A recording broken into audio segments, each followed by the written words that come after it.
You're in the trenches with Dave Lapham, brought to you by First Star Logistics. As always, coming to you from our studio provided by First Star Logistics. That is second to none. And we're talking a little bit about the Pittsburgh-Cincinnati game the day after the fact. I don't know about you, but I was looking for an AFC North division slobber knocker.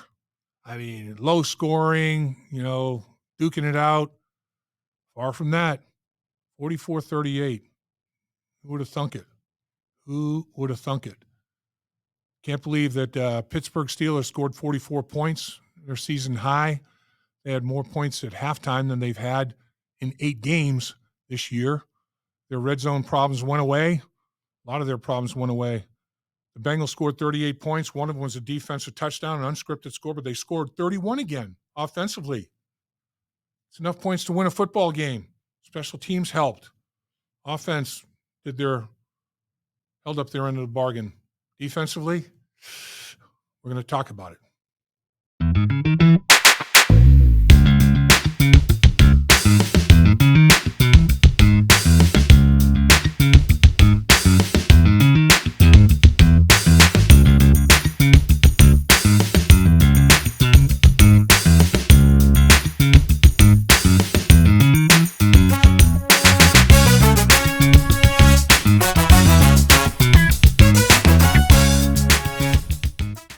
Well, I don't know about you, but the last thing I expected was a shootout, a track meet, 44-38.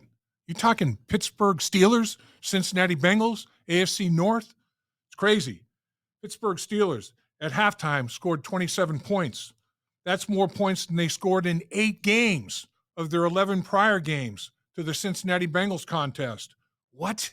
The one thing that stayed consistent, Pittsburgh Steelers had only given up 13 points in 11 games in the third quarter. They only gave up 3 to the Bengals. So now they've only allowed 16 points in 12 games in the third quarter. That's significant because, if it's a battle and it's a close football game, you want to shut them down in the third quarter and start to build a lead. If you need to come from behind, it's good to shut the opponent down in the third quarter and allow you to come from behind and then to overtake them in the fourth quarter. And that's what the Pittsburgh Steelers are doing. But the Cincinnati Bengals football team is a horror show that never ends. Man, it's a nightmare, a bad dream that you just can't wake up from. It's unbelievable. How about the game that Russell Wilson had? He throws a pick 6 early in the football game to Cam Taylor-Britt. And I'll tell you what, it was impressive to watch head coach Mike Tomlin handle that. He takes Pickens, who fell down, and then Cam Taylor-Britt kind of helped him down by grabbing his helmet, pulling him down. No flag, which was good. That would have been a terrible penalty that would have nullified a defensive score and an unconventional, unscripted score. But Mike Tomlin, right up to Pickens, talking to him. It's early in the game. We've got a lot of football left. You're going to make a lot of plays in this football game. Get that out of your head. Mike Tomlin at his best. And then Russell Wilson. How about compartmentalizing adversity? Mike Tomlin did. He put it away. So did Russell Wilson. He goes 29 for 38, 76.3%, 414 yards, 3 touchdowns, interception, 126.4 quarterback rating. Third time in his career he's thrown for 400 yards or more. This is the second most at 414 yards. But the interesting thing, 254 of those yards were after catch. After catch. That's how open some guys were. A lot of guys were. And then missed tackles, 14 missed tackles. That aided immeasurably in yards after catch. Then it was yards after contact. So they were yakking every way you can yak. Cincinnati defensively, missed tackles again. There were missed assignments again. There was poor communication again. This defensive football team is their own worst enemy. I mean, it's really unfortunate.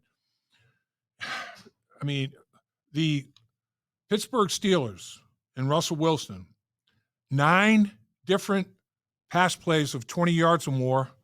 8 different receivers had one. 8 different receivers had a catch of 20 yards or more. 10 different receivers had a catch of 10 yards or more. 10 different receivers caught a pass. All of them caught a pass of 10 yards or more. Are you kidding? Are you kidding me? This is almost impossible. 3 different receivers caught a touchdown pass. 4 different receivers had 54 yards or more. So Russell Wilson was hitting everybody at all quadrants of the football field. At the start of the game, though, I mean, the Bengals are playing, they're dropping linebackers 10 yards deep. And they're saying, we're going to play top down. You're not going to throw it over our heads. So Russell Wilson says, fine, I'll go to Najee. I'll go to Warren. 10 targets, 10 catches for 109 yards. I mean, just catch it, run. Miss tackles, run for good yards. Just unbelievable. The big backs, Najee and Patterson, 19 carries for 91 yards. So once Russell Wilson started spreading the field out, throwing it everywhere, Freiermuth benefited as well. 7 targets, 6 catches, 68 yards in the middle of the football field, including a touchdown. He utilized the middle of the football field. It was wide open. You got to take the middle of the football field away from Russell Wilson. He's 5'11", the most. Make him so you can't see the middle of the football field. Make him throw it outside. The ball's in the air a longer period of time. You might have a chance to make a play on the football. Who knows? But once spread the field and started going to all these different receivers all over the football field, it opened up the running game. I mean, these backs, you throw in Warren with his rushes, 22 rushes for 100 yards. It's a productive day and a touchdown. So, but Pittsburgh uncharacteristically threw to set up the pass. The Bengals threw to set up the run. The Bengals do it every week. They throw the football to set up the run. Pittsburgh decided to throw the football to set up the run. And it was because Russell Wilson knew what he was looking at when he got to the line of scrimmage. He had some tells, he had some tips, and he knew he audibilized and was throwing them dead. I mean, crushing them, throwing the football down the football field. Just a long day indeed for the Cincinnati Bengals defensive football team. Joe Burrow, though, he had 1 fewer completion than Russell Wilson. They both had 38 attempts, and Joe completed 28 of them as opposed to 29. He threw for 309 yards, 3 touchdowns, an interception, just like Russell Wilson. Quarterback rating of 112.7. Hard Knocks is doing a little feature on the AFC North. These 2 quarterbacks are going to be a big part of that first featured week of Hard Knocks in the last month of the season for sure. Joe Burrow, once again, was phenomenal. I mean, but again, it's wasted. He is having a year for the ages that is just absolutely being wasted. About some of his numbers now tallying up after this football game. 3,337 yards, completing 67.7%, better than 2 out of every 3 passes. 30 touchdown passes, 5 interceptions, quarterback rating 107.4. Are you kidding me? And his football team is 4-8. Joe Burrow, in 5 losses this year, has thrown for 300 yards or more, 3 touchdown passes, the most in NFL history. And it's only 12 games into the season. It's mind-boggling. Tom Brady played almost 2 decades, and he lost 4 times in his career when his team scored 33 points or more. 4 times. It's happened to Joe Burrow in 12 games. 4 times his football team has lost when they have scored 33 points or more. That's a Dan Horde nugget, by the way. Are you kidding me? One out of every 3 games, he's losing when his football team scores 33 points or more. Some of this stuff, you can't make it up. It is totally mind-boggling. The thing that's amazing to me, though, is 254 of the 414 gross yards that Russell Wilson threw for were after catch. I mean, you talk about guys that were wide open. You talk about tackles that were missed. Again, well, Pittsburgh, they won the turnover battle. They had 3 takeaways. They only had 1. Bengals had a giveaway. So Pittsburgh went +2. Now they're +15 on the season. That's amongst the league's best. A big play to me was a 4th and 1, 2 minutes and 5 seconds left to go in the first half at their own 39-yard line. Defense jumped. It was 4th and 1. Bengals didn't have a play called. They were just at the line of scrimmage to get them to jump. And Joe Burrow, with a hard count, got him to jump. Kappa moved after the player jumped to make sure that they called it and didn't let him get back onside. They call it on Kappa. The official that threw the flag said that it was simultaneous movement. Kappa and the defensive lineman moved at the same time. What? This is a good crew. That was a bad call. The Bengals are probably going to drive for a field goal anyway, in my opinion. 2 minutes and 5 seconds to go in the first half, 2-minute drill. Joe Burrow's extraordinary, as are his receivers, and Chase and Higgins lived up to it again. They combined for a heck of a football game. Between the two of them, 11 catches, 155 yards, and 2 touchdowns. That dog will hunt. How about the 3rd and 21 that Joe converted to T. Higgins? Or 3rd and 21 that Joe converted to T. Higgins for a 31-yard completion. 3rd and 21, 31-yard completion to T. Higgins, move the chains. 2nd and 16, 18-yard completion to Mike Gesicki, move the chains. Against the Pittsburgh Steelers defense, one of the best in the National Football League. It's so discouraging. Offensively, definitely played well enough to win. Special teams, thought Darren Simmons' group played well enough to win. Both teams had 10 possessions. The Steelers had a final possession, which was kind of meaningless, really. It ended up being a kneel down because the Bengals rookie jumped when he shouldn't, or basically swallowed the cheese when he shouldn't have. The Bengals Fields comes into the football game at the end of the game. Everybody knows Fields is coming into the football game. He's not coming in to throw the football. They run a little read option. Josh Newton bites for the dive. So does Jordan Battle. Fields around the corner, around the perimeter. Ball game over. The coaches definitely covered that. It's like the defensive players have to make the plays. They're not in good tackling form. They're missing tackles. I mean, they're not. Go back to the basics, the fundamentals of body positioning, being in the right place, get your helmet and shoulders in front of the defensive players, proper angles. Football geometry is terrible. This football team defensively, but special teams, they have a kick. Boswell has a kick blocked. I mean, he makes 3 field goals. He doesn't miss. They block a kick. That turns into a 6-point play. Takes 3 off of the board for them. Bengals settle for a red zone field goal. That's their only time they didn't score a touchdown in the red zone. They get in the red zone 5 times against Pittsburgh, score 4 touchdowns. I'm telling you, the offense did enough. They went 4 for 4 in the low red zone, scoring touchdowns. Could not quite finish the football game, get it done. It is remarkable. 1-7 in games decided by 8 points or less. Pittsburgh is 6-3 in such games. That's why Pittsburgh is fighting for the division crown and a playoff position. That's why the Bengals are on the outside looking in, trying to play spoiler. Realistically, they're not mathematically eliminated, but their odds are long. And honestly, they're not in control of their own destiny anymore. And that's not where you want to be. They're going to have to win out and hope somebody else helps them. Maybe more than one football team. That's not where you want to be.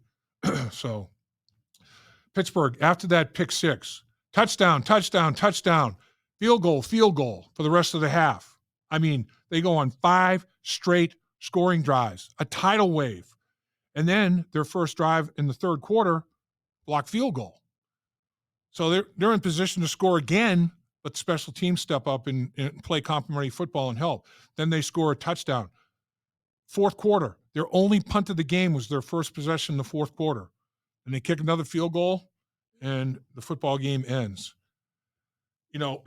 Pittsburgh, the Cincinnati Bengals, to score the number of points they scored against the Pittsburgh Steelers, 38 points, 31 by the offense, but to score over 30 points against the Pittsburgh Steelers, that's the most they've given up this year, that's for sure. I mean, Pittsburgh, that was one of a kind, really. But, you look at it, the Pittsburgh Steelers, even though they didn't play their best defensive football game, the strength of their team is their defensive line. They have 2 guys going into the Hall of Fame, Cam Hayward, TJ Watt. Cam Hayward stepped up, and he had a quarterback sack. Plus, he also tipped a pass, and Joe Burrow could do nothing about that. Tipped a pass, It rerouted the football. T. Higgins trying to make an adjustment on the rerouted ball. He tips it, double tip, pick by the Pittsburgh Steelers. That's an impact play by Cam Hayward, deflecting that football.